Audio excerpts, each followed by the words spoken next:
Hello, love. Before we jump into anything today, I want to invite you to take a breath with me. Just one breath, and it doesn't have to be perfect. So I want you to place your hand over your heart and another hand over your belly and feel where your body meets the surface beneath you, whether it's your seat or your feet. Maybe soften your shoulders a bit and unclench your jaw. And take a deep breath in through the nose and out through the mouth.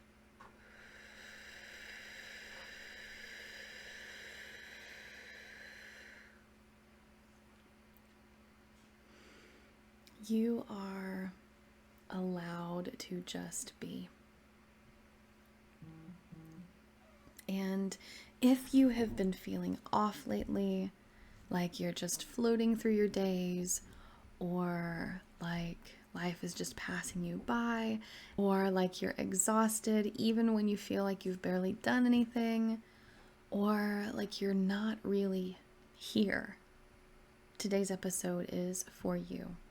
Because what you are feeling might not be laziness or burnout or failure.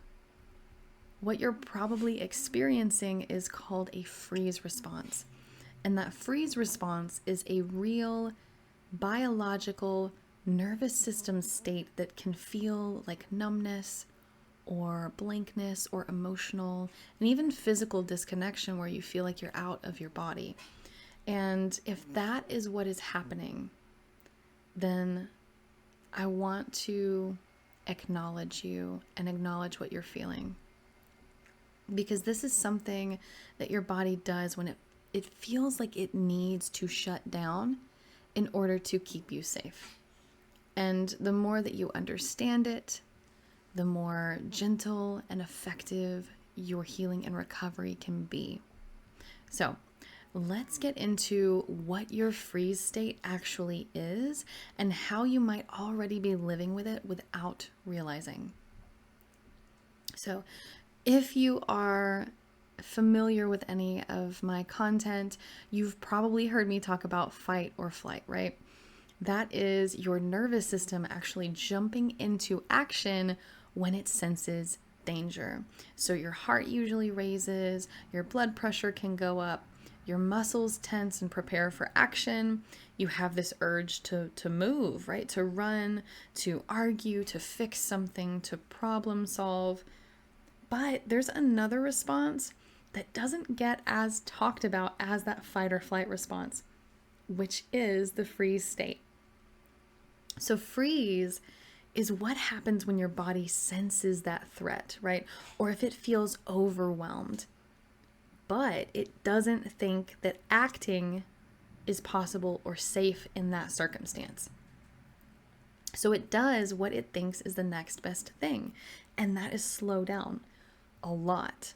So your system says, well, we can't fight or we can't flee, so we're just going to shut everything down in order to survive.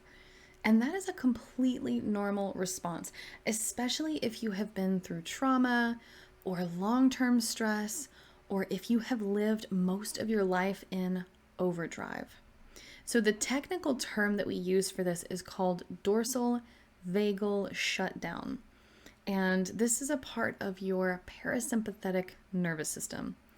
But you don't have to remember that. That's just in case you want to do some more research on your own, right?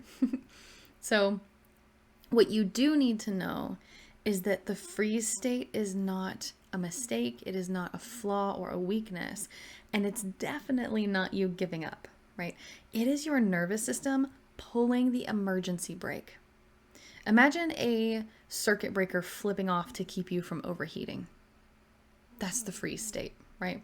You might feel like you're here, but not really here, or like your brain is really foggy, like your body is heavy, like you're walking through mud or quicksand or cement, like you cannot focus and you can't move. And maybe you're not even really sure why. But that freeze state isn't just in your head, right? It goes throughout your entire system.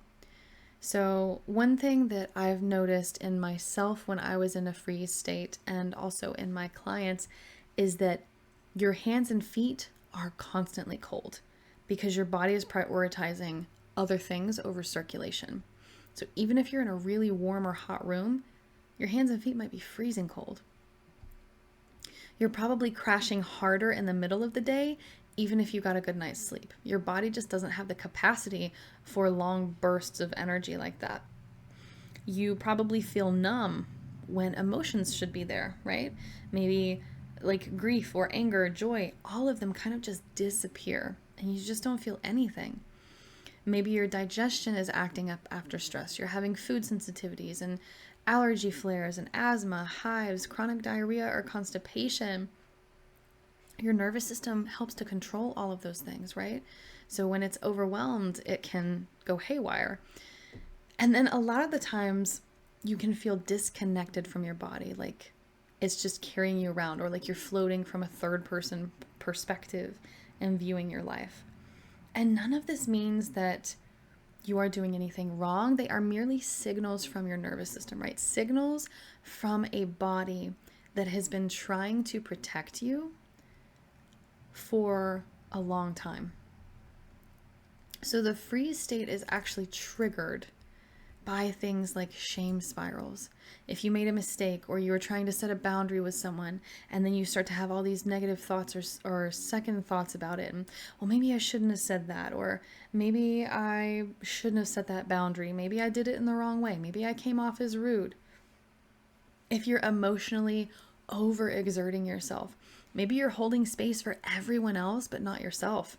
Maybe you're holding space for your coworkers, your family, or friends, and just making time for everyone but you.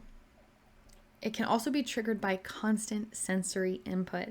So if you don't get a single moment of peace, if you're constantly getting noise and lights and responsibilities all piling up, even tactile sensory input, so touch, overstimulation, comparison traps, especially if you are someone who uses a lot of social media, that can really keep your nervous system in fight or flight.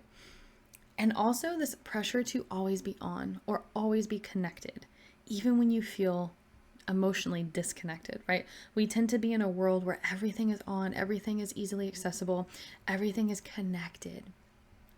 And that's overwhelming for our nervous systems. They were not designed to be this connected to the internet and to other people digitally all of the time. So if you are someone who is a perfectionist or a chronic overachiever or someone who grew up with a lot of emotional upset, like not enough emotional safety, that freeze state can creep in slowly and stick around for years. And you might not even realize that you're in it because you've probably been told your whole life to just push through, right? Keep going, hustle, you'll get there. But your body remembers everything. And at some point, your body will say enough. So here's the thing about freeze states. It usually is pretty quiet at first, right? It's subtle. And it doesn't always look like someone lying in bed all day or completely checked out like I was at my lowest point. I was in a freeze state before I hit rock bottom, before I reached that bedridden phase. It can show up in really small and really frustrating ways, right? Maybe you stare at your to-do list for 30 minutes and you just can't get started. Or, you just zone out and you just stare at the screen or stare at the paper. And that's not because you're lazy, but it's because your system can't mobilize. You're stuck in that freeze state and it doesn't know how to get the brain power to make that decision to start. Maybe you want to text someone back who reached out, but the thought of replying to them feels really overwhelming. And even if you care about them a lot, maybe it can, slow you down or stop you from texting them if your nervous system's overwhelmed. Maybe you finally got some time to yourself, right? And you're thinking, okay, well, I have the day off or I have the afternoon off. I'll relax, or maybe I'll do something else, like some other task that's been on my to-do list for a long time that I haven't been able to get around to. But instead you just go blank, right? Maybe you scroll on your phone for hours and then retain nothing. Or you feel like time is slipping by, but then you're stuck there frozen in place. Maybe you're even in a room full of people and suddenly you feel like you're floating outside of your body. You smile, you nod, but internally you have gone completely offline. That is the freeze state, right? It doesn't always have to be dramatic. Sometimes it looks like we're zoning out during a work meeting, or we're not able to make big decisions, whether that's what to eat, what to wear, how to start our days. Sometimes it feels like we're not having enough energy to shower or to clean or to cook, even if you want to, even if you know those things are good for you and they help you. And other times you might feel nothing at all, right? No joy, no sadness, just empty. And the kicker is all of that, the shame, the guilt, all of that starts to kick in and overwhelm you even more. And the stories that we tell ourselves start to swirl in our heads, right? Well, why can't I just get it together? Well, everyone else is handling life better than I am. I must be lazy. I'm just useless. I'm weak. But none of that is true. What is true is that your body did what it knew how to do. So if you've ever said to yourself, I feel like I'm watching my life instead of living it, I want you to hear me when I say that you are not alone and you don't have to be stuck here forever.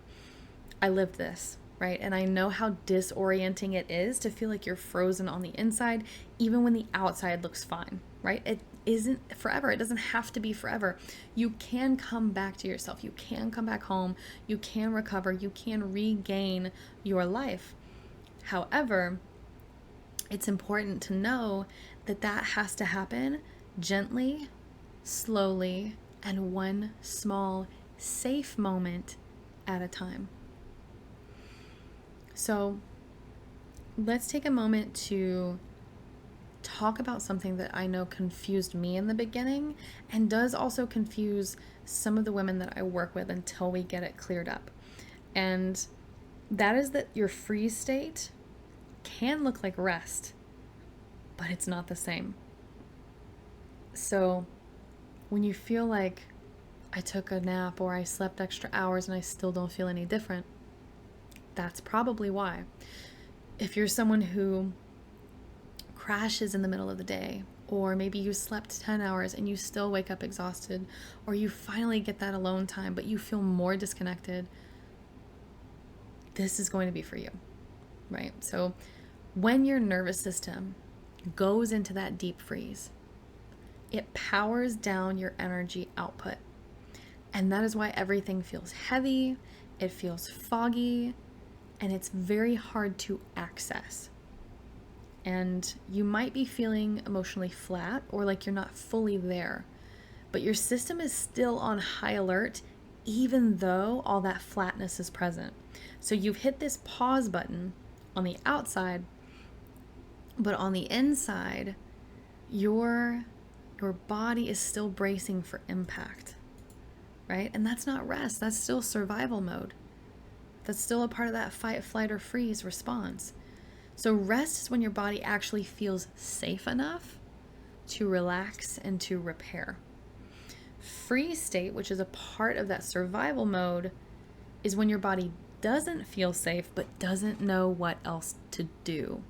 So maybe you're lying on the couch and you're not moving and you're not doing anything, but inside your brain's spinning, right? I should be doing something. Why can't I move? Everyone else seems to handle life just fine. And that's not rest. That's shutdown with a side of shame, right? Your body's unable to repair and fully heal if you are stuck in that state. And I want to name that clearly because there are so many women who feel guilty for being unproductive when they are actually in a freeze state. And then they wonder and get so frustrated because that so-called rest isn't leaving them feeling refreshed. And that's not because you didn't rest right. It's because your body didn't get the signal that it was safe enough to truly let go. So our systems, our bodies are so brilliant and so powerful. They are constantly scanning for those cues of safety or danger, whether you are consciously aware of it or not. And when it doesn't detect enough safety, it keeps you in that holding pattern because it is trying to protect you. So when you are waking up tired and you feel numb after downtime, or you're zoning out during really important moments, or even the peaceful moments, the ones that are supposed to bring you peace, that is your nervous system asking you for help. It is begging you loudly for help. And we can work with that, right? Intentionally, without pushing. But we really need to learn how to drop the shame and see the freeze state for what it really is and to acknowledge it. So let's go a bit deeper. Freeze isn't a flaw in your character, right? It is a pattern in your body that was learned in order to keep you safe, especially if you have been through chronic stress or trauma. Now, this does not mean you are weak, and it does not mean that you are broken. It means that your nervous system picked up on these cues, maybe even decades ago, that said, hey, I need to shut down in order to survive. That is the safest option for me. And that could have started anywhere. Maybe it was as a kid in a home where emotions weren't safe. Maybe it was in public and you were shamed for something that you did. Or maybe you had to be the responsible one in a situation where you really didn't need to be. Maybe you were punished for expressing your needs, or you were told to calm down when you were hurting. And so your nervous system learned. Whether that was a conscious learning or not, it learned that it was safer to go quiet. It was safer to disconnect, to freeze up and shut down. And now, as an adult, your body still defaults to that strategy. And something that I often say to my clients is that you didn't choose to freeze, but you can choose how to meet yourself there. And this is like the concept of reparenting, right? The real danger isn't in the freeze response, it's in what we do after, what we make it mean. We make it mean that we're lazy, or we're incapable, or we are failing. But what if it just meant that your system's trying to safeguard, right? It's trying to protect you. What if that shutdown isn't a sign of weakness, but it's this built-in pause button that your body feels when things feel too much? And what if that pause is something that we can gently shift instead of trying to bulldoze through, right? Get curious about it. You don't need to force yourself out of that freeze state. We need to get curious. We need to open up to what it really is, and to build enough safety so that the system decides on its own that it's okay and that it's safe to come back online. And we can do that with a few small nervous system friendly steps. So let's walk through some of those together. The first one that I love, I used this a lot when I was bedridden because it's simple and it doesn't take a lot of effort, is palm pushing. So you can do this in a few different ways, but you can push your hands together, palms together, for 10 to 15 seconds. Or you can push your palms into your thighs, or you can even place your palms over your eyes and just apply a little bit of pressure firmly for 10 to 15 seconds. You don't have to go anywhere. You don't have to talk. You don't have to journal. You can just feel your hands pushing against each other or pushing on different points of the body. And this activates your muscles and starts to ground your awareness into the present moment, which is very important for pulling us out of a freeze state. Because when we are frozen, our bodies usually feel pretty floppy, unanchored, and heavy, right? We get a lot of that fatigue, like we just can't go. And this gives the muscles just enough engagement to reconnect without overwhelming the entire system. Some people are healthier and they can just go run for like 20, 30 minutes and pull them out of that state. For me, I was bedridden for almost a year. I had to look to resources that were obviously more gentle, like palm pushing. Another way that I supported myself during a freeze state was through having like a cozy little corner, right? And I encourage my clients to do the same. You don't have to have a big cozy nook, right? It can just be a spot in your home that is set up for you so that your nervous system sees it or hears about it or thinks about it or smells a scent associated with it and immediately finds comfort and grounding. So you can use soft blankets or weighted blankets or candles or essential oils in this small space. Maybe even like a favorite picture of you or friends or family, something that's comforting and grounding to you. It doesn't have to look pretty. It is designed to interrupt those negative thought patterns and those survival tactics so that it interrupts those and our body starts to feel better, right? It expects to feel safer when it sees that nook or when it hears someone talking about it. We also need to focus on micro movements. So a somatic technique that mimics the body's natural arc of that freeze and release, right? So you can start by lying on your side, doesn't matter which one, and kind of curl up like a fetus, right? Like just curl, bring your knees to your chest, and kind of curl up and just stay there for about 30 seconds. And breathe slowly and gently.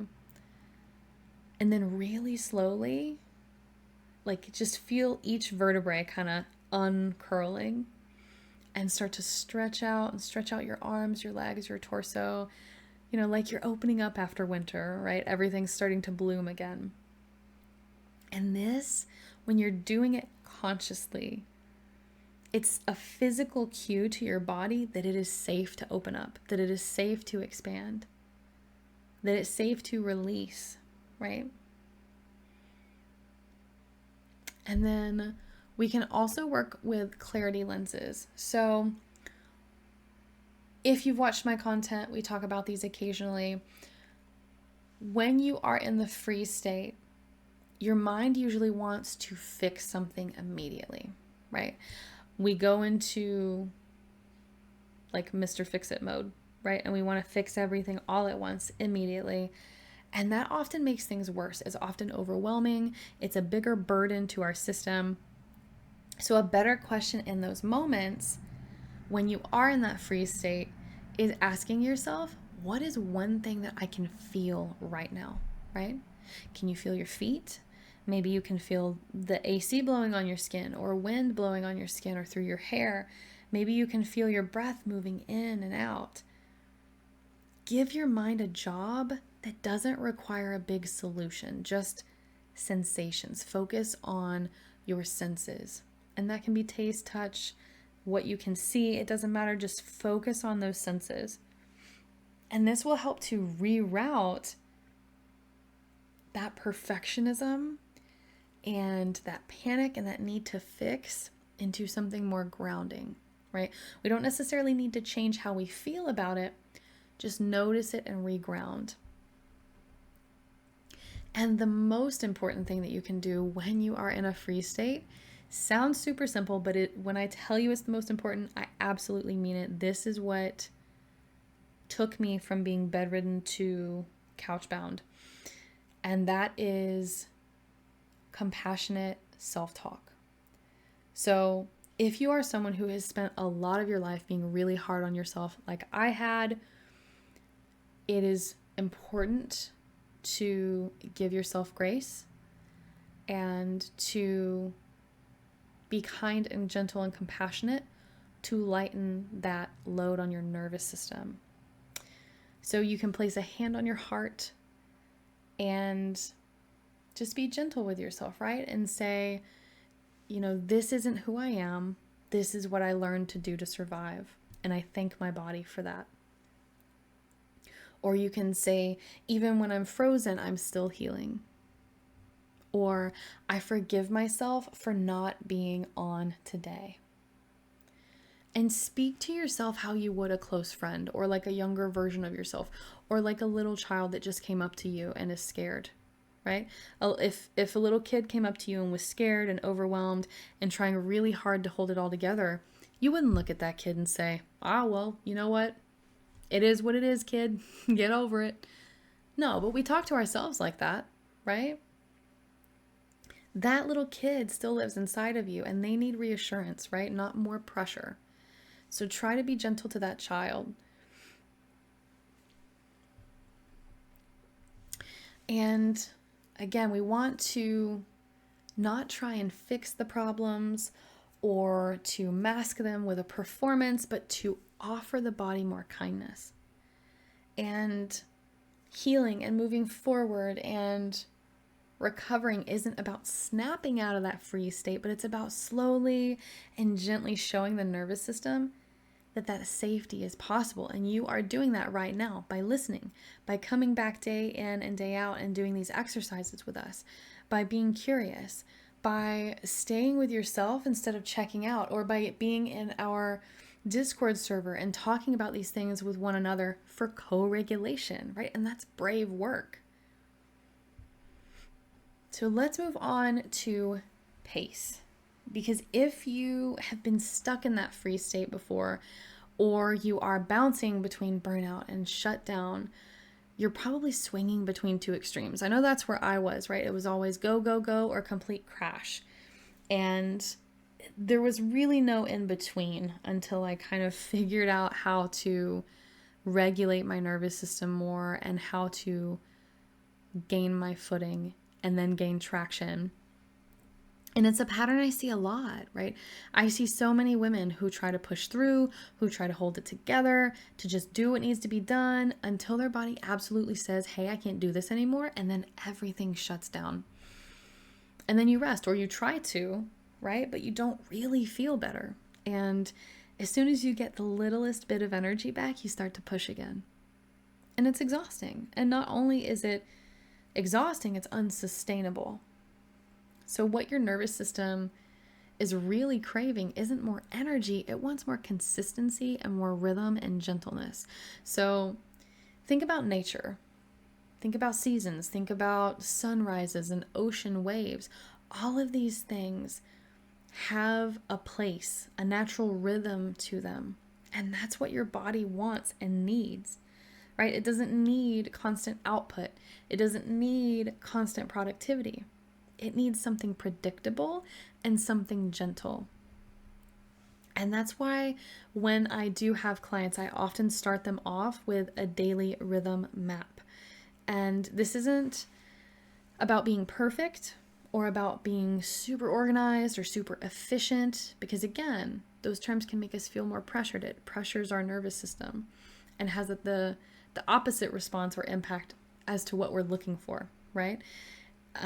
Our daily rhythm map is about choosing one small thing, one small nervous system anchor that you do at the same time each day, right?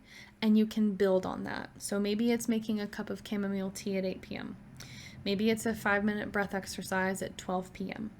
Maybe it's stepping outside and feeling the sun on your face at 8 a.m., right? For me, I started with breakfast. So I started getting up and cooking the exact same thing for breakfast every single day. And it sounds boring and it sounds like the same old, day in and day out. But it gave my nervous system so much peace and so much consistency, and it gave it that rhythm. And to the point where I wasn't dreading getting out of bed. I wasn't dragging. I wasn't feeling exhausted. I didn't have to think. I got up and I knew exactly what the next thing to do was, right? It wasn't this freeze up, feel overwhelmed, what's on my to-do list, what needs to be my priority. It was, let's get out of bed and make breakfast, right? And it doesn't have to be long, right? Sprinkle little things into your day. They don't have to be super profound. Like I said, it can be a 5-minute breathing exercise. All of these are anchors, right? They are building your capacity. They are grounding you, giving your nervous system and your body more room to expand, more safety to expand. And when you are in a freeze state, that capacity, building up that capacity is everything, because you cannot force yourself out of a shutdown. Believe me, I was really stubborn and I tried the whole first year that I was bedbound. it was a little over 8 months, but like that whole first year period, I was pushing and pushing and pushing and trying so hard, mentally, physically, chemically, to get out of it, right? I thought I could work my way out of it because I was always a really hard worker, always really dedicated. I thought I could just push my way out, but you cannot do that, right? What you can do, and what I learned, is that you can create an environment where your body feels safe enough to shift on its own. So you don't have to rebuild your life all at once. You don't have to rebuild a full schedule or rhythm all at once. That rhythm will rebuild itself, which will also build self-trust between your brain and your body, allowing it to reconnect, allowing your freeze state to disappear for you to wake up and come back online. So let's talk about something else that is absolutely essential when you are thawing out of a freeze state, and that is co-regulation. I may have touched on this earlier. I can kind of ramble sometimes if you haven't figured out by now. But co-regulation is very important for a freeze state. And that is why we have our community open for free. That freeze doesn't just happen in isolation. It thrives on isolation. So the more alone you are, the more that freeze state is going to just grow and grow and grow. And so if you are someone who has been in that survival mode for a really long time, your body learns not to rely on anyone else. Maybe because it wasn't safe, or maybe because that safety wasn't modeled, or maybe because you were the one that everyone else depended on and you took on all the responsibility. But healing is something that happens in a relationship, right? In a co-creating state, a co-regulating state, right? You don't have to process everything out loud, but you do need a safe place where your nervous system can co-regulate with others. And that's why we have our EFT tapping sessions. That's why we have our group live sessions. That's why we have our community Discord. All of these things are designed to be a soft landing for you when your body feels stuck. They are designed to be nurturing community spaces while you thaw out of that survival mode. And maybe you find that in a local church. Maybe you find that in another group that you, I don't know, play music with, or you have hobbies that you engage in, or maybe it's just with other friends and family, right? But in our community, we have other people who get it, who have lived it, and who won't rush your process or minimize your symptoms. So when you say something out loud and someone else says, "Oh my gosh, me too," or they type it in the chat, your body instantly relaxes because it realizes that it's not in as much danger as it thought. It realizes you're not the problem, right? You stop feeling like such a burden, and that lifts a huge weight off of your nervous system. So if you have been carrying that shame of needing help or that fear of being seen, there's absolutely room for you here. And you do not have to unfreeze alone. So before we close, I do want to leave you with something else. You are not frozen because you are failing. You are frozen because your body still believes you are in danger. And that's not a problem, it's just a place, right? And we can meet that place with kindness and with curiosity and with consistency. Because the body isn't the enemy. It's the part of you that's still holding on to the story, right? Any trauma, some buildup, whether it's emotional or physical. And your work isn't to fight it, it's to slowly rewrite that story with safer, softer chapters. So I do encourage you to go ahead and place both hands on your heart this time.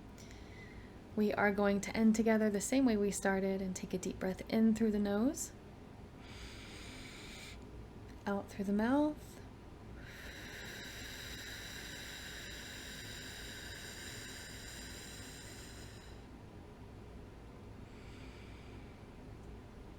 thank you for being here with us today. And until next time, keep choosing gentleness. Give yourself some grace. You are doing some brave work. And keep blooming well.